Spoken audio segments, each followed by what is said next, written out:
United Nations Children's Fund says a child is infected with HIV every 2 minutes. That's based on estimates that more than 250,000 children were newly infected with the virus in 2020.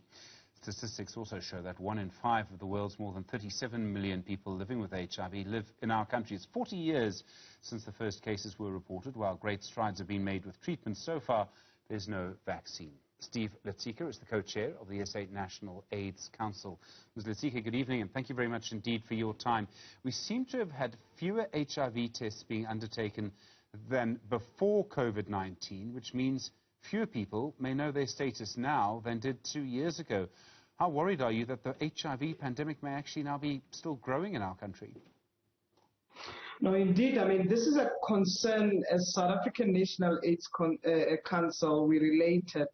Of course, COVID-19 really disrupted the world, beyond imagination that we all expected. This is not only just in South Africa, but everywhere else in the world.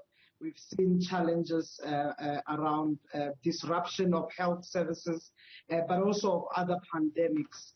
It came in as a crisis, and I think it's important to realize that we were dealing with emergency disruption of public health in this case.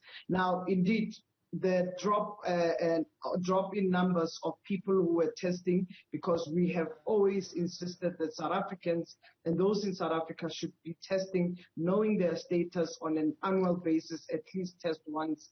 And secondly is that those who are found to be HIV positive to be accessing treatment. So we've seen a drop on testing, we've seen a drop on accessing treatment, and that for us has been a concern around knowledge of HIV status.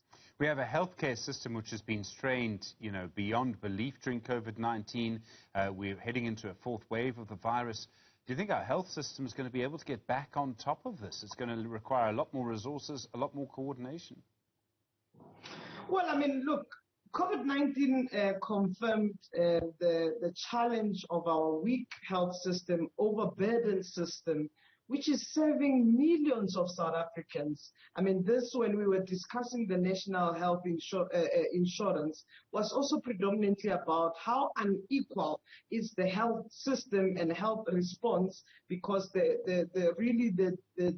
private versus public is overwhelmed in this case. Now, whether our health system will come back or will make it back, I'm a firm believer, because, we are not only just talking about a health system that requires technicalities and the health professionals that are there, but we also need a kind of a system that speaks to, the other stakeholders that supports it. So I'm a firm believer that if we maximize, we leverage, we put in the right resources, the right people, and also ensure that the health workers within the system are the center, the beneficiaries, the people who we are serving, patients for that matter, are at the center of the response itself. So we can do it. Now, we're talking about a weak health system that needs to transition, and COVID-19 exposed even more inequalities and also how weak our system is in that case. So we need the Department of Health to act swiftly and work with recommendations that were put forward in the Presidential Health Compact to give exactly what is needed in response to the health system. HIV has shaped our society actually far more than COVID-19 has. If you look at the impact, if you look at how many people died, how many families were broken by HIV, the generational scarring of HIV is absolutely huge. And yet, some people talk that by 2030, we could really be in control of HIV in a way, that we would be able to stop more people from being infected with the pandemic. Now, I would like to believe that's true. I worry that COVID-19 may make that impossible. Do you think it's still possible by 2030, or is that just too much to hope for? Look, 2030 is 9 years from now. We have great lessons we've learned from HIV, very hard lessons that we have learned. Yesterday marked 40 years, in response, global response to HIV. We have come a long way as South Africa, a time where we were in denial, but also a time where there was realization. People living with HIV fought against, denial of treatment. And, our country had experienced what we called malicious compliance because of people living with HIV and allies standing up and saying that, no, we want and we demand treatment and we demand it to be equally accessible. And here we are. South Africa has the biggest HIV treatment in the whole world, with over 50% of people living with HIV accessing treatment. Now, what is important to realize, we know our epidemic, we understand it. Of course, the HIV-TB epidemic is undermined by COVID epidemic for that matter. But the issues are no different. Our national strategic plan has always and consistently been clear.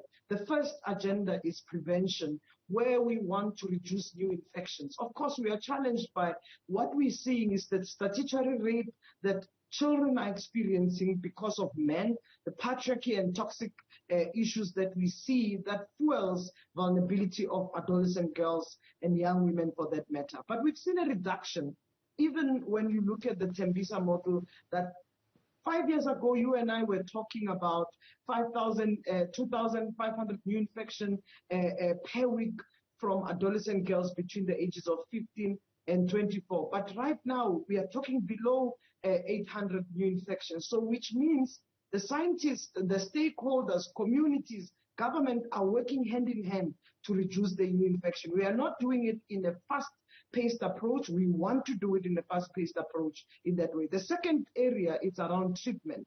As I've indicated, we've got the biggest treatment program. But even with this COVID threat, we've seen a reduction. Many people delayed seeking treatment, or they were rejected because of how the health system was responding to the COVID pandemic. So some of these issues are things that we can do if we actually maximize and we don't compromise one pandemic over the other. The other common inequality that are related to COVID, HIV, TB, it's social and structural drivers. If we don't address the economy, if we don't address inequalities of that we see around poverty, around gender inequality, around leaving no one behind, if we don't decriminalize quickly, if we don't address the experience of LGBTI people, we're going to have a delayed response. 9 years from now, we shouldn't be talking like this.